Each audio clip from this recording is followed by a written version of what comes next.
ஒரு நாள் ஒரு வியாபாரி தன்னோட வியாபாரத்தை புதுசா ஆரம்பிக்க ஒரு புதிய ஊருக்கு வரான்.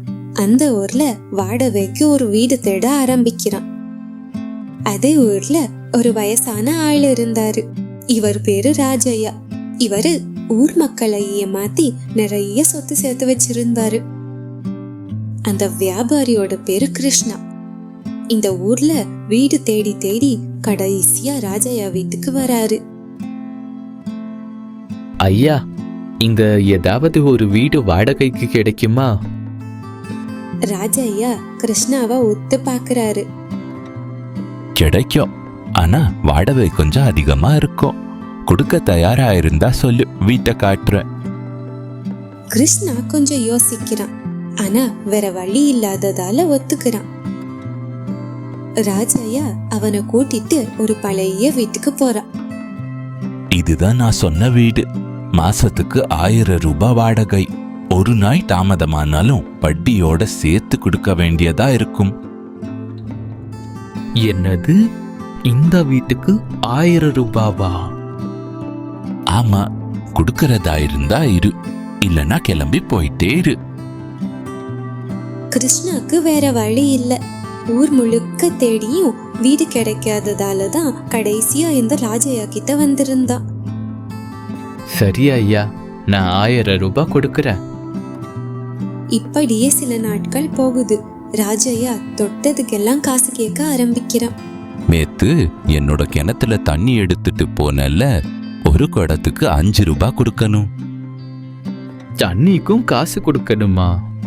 ஆமா, கிணறு என்னோடது. அதுல இருந்து தண்ணி எடுக்கணும்னா எனக்கு காசு கொடுத்துதான் ஆகணும். இப்படியே ராஜையா நாளுக்கு நாள் ரொம்ப மோசமா நடந்துக்க ஆரம்பிக்கிறான். இதனால வெறுத்து போன வியாபாரி ராஜையாவுக்கு ஒரு பாடம் புகட்டணும்னு நினைக்கிறான்.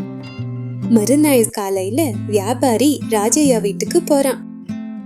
ஐயா, உங்க வீட்ல இருக்கிற பெரிய செம்பு பானை கொஞ்சம் கொடுக்குறீங்களா? எனக்கு கொஞ்சம் தேவைப்படுது. ராஜையாவுக்கு உடனே பேராசை வருது. அவன் இப்படி சொல்றான். கொடுக்கலாம், ஆனா சும்மா இல்ல. இந்த பானைய பயன்படுத்த ஒரு நாளைக்கு 10 ரூபாய் கொடுக்கணும். பானைய பயன்படுத்த கூட காசு கொடுக்கணுமா? ஆமா, என் வீட்டுல இருக்க எந்த பொருளை நீ பயன்படுத்தணும்னாலும் எனக்கு காசு கொடுக்கணும். கொடுக்க முடியும்னா எடுத்துட்டு போ, இல்லன்னா விடு. வியாபாரி வேற வழி இல்லாம ஒத்துக்கிறான். சரி ஐயா, நான் கொடுக்கறேன். ராஜையா சந்தோஷமா பானைய கொடுத்தான். கிருஷ்ணா பானைய எடுத்துட்டு அமைதியா வீட்டுக்கு போயிட்டான். மறுநாள் காலையில கிருஷ்ணா வந்து பானைய திரும்ப கொடுக்கறான். ஆனா அந்த பானை கூட இன்னொரு சின்ன பானை இருந்துச்சு. இது என்னது? ஐயா, நேத்து ராத்திரி உங்க பானை குட்டி போட்டுச்சு. அந்த குட்டி தான் இது. என்னது, பானை குத்தி போட்டுச்சா? ஆமா ஐயா, இந்த பானை உங்களுக்கு சொந்தம். அதனால அது போட்ட குட்டியும் உங்களுக்கு தான் சொந்தம்னு இதை இங்க எடுத்துட்டு வந்த. சரியான பைத்தியக்காரனா இருப்பான் போல. பானை குத்தி போட்டுச்சா? சரி, நமக்கு வந்த வரைக்கும் லாபம்தான். ஆமா, இப்படி அடிக்கடி நடக்கும். இப்போ இந்த 2 பானையும் எனக்கு தான் சொந்தம். இப்படி சொல்லிட்டு ராஜையா சந்தோஷமா அந்த பானையை எடுத்துட்டு உள்ள போறான். இப்படியே கொஞ்ச நாள் கடந்து போச்சு. மறுபடியும் கிருஷ்ணா அந்த ராஜையா வீட்டுக்கு வரான். ஐயா, எங்க வீட்டுக்கு சில முக்கியமான விருந்தாளிங்க வராங்க. நீங்க உங்க கிட்ட இருக்கிற தங்க தட்டுங்களை கொஞ்சம் கொடுக்குறீங்களா? நான் ஒரு தட்டுக்கு ஒரு நாளைக்கு 50 ரூபாய் தரேன். இத கேட்ட உடனே ராஜையாவுக்கு மறுபடியும் பேராசை வருது. இப்போ இந்த தட்டை கொடுத்தா நாளைக்கு அது குட்டி போட்டு 8 தட்டு திரும்ப வரும். இந்த வாய்ப்பை நழுவ விடக்கூடாது. சரி, எடுத்துட்டு போ. 4 தட்டுக்கு ஒரு நாளைக்கு 200 ரூபாய் கொடுக்கணும்.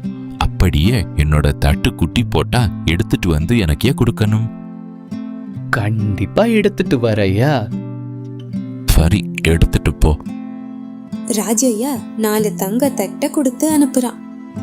கிருஷ்ணா அந்த 4 தட்டையும் எடுத்துட்டு வீட்டுக்கு போறான். இது நடந்து 4-5 நாள் ஆச்சு. ஆனா அந்த கிருஷ்ணா திரும்ப வரவே இல்லை. அவனோட வீட்டுக்கு போய் பார்த்தா வீடு பூட்டி இருந்துச்சு.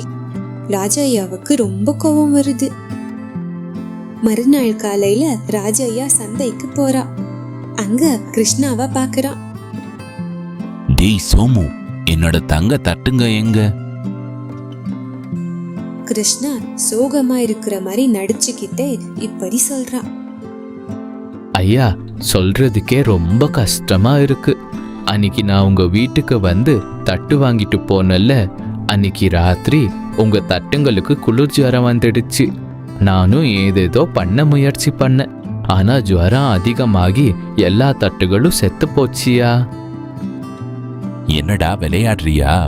தட்டுக்கு ஜுரம் வந்துச்சா, அது செத்து போச்சான். இதெல்லாம் நம்புற மாதிரியா இருக்கு? எனக்கு சின்ன வயசுலயே காது குத்திட்டாங்க. மரியாதையா என்னோட 4 தங்க தட்டையும் திருப்பி எடுத்துட்டு வந்து குடி. என்னையா இப்படி சொல்றீங்க? அன்னைக்கு உங்க பானை குட்டி போட்டுச்சுன்னு சொல்லும்போது அடிக்கடி இப்படிதான் நடக்கும்னு சந்தோஷமா குட்டி பானையை எடுத்துட்டு போனீங்களே. இன்னைக்கு மட்டும் தட்டுக்கு ஜுரம் வந்து செத்து போச்சுன்னா நம்ப மாட்டேன்றீங்களே. அது வந்து ராஜையாவுக்கு என்ன சொல்றதுன்னே புரியல. இத பாருங்கய்யா, உங்க தட்டுக்கு ஜுரம் வந்து செத்து போச்சு. அத நான் கொண்டு போய் அடக்கம் பண்ணிட்டேன். அதனால இனிமே உங்க தட்டை மறந்துடுங்க. இப்படி சொல்லிட்டு கிருஷ்ணா அங்க இருந்து கிளம்பி போறான். ராஜையா எதுவும் சொல்ல முடியாம கிருஷ்ணா போற வழிய பாத்துக்கிட்டே நிக்கிறான். இதுக்கெல்லாம் என்னோட பேராசை தான் காரணம். அன்னைக்கு அவன் பானை குட்டி போட்டுச்சின்னு சொல்லும் போதே இதெல்லாம் நடக்காத விஷயம்னு சொல்லி அந்த குட்டி பானைய திரும்பி கொடுத்துருக்கணும். பேராசைப்பட்டு அது வேணும்னு எடுத்துட்டு போனேன். அவனை பைத்தியக்காரன்னு நினைச்சா இப்ப என்ன பைத்தியக்காரனாக்கி நடு தெருவில் பலம்ப விட்டுட்டான்.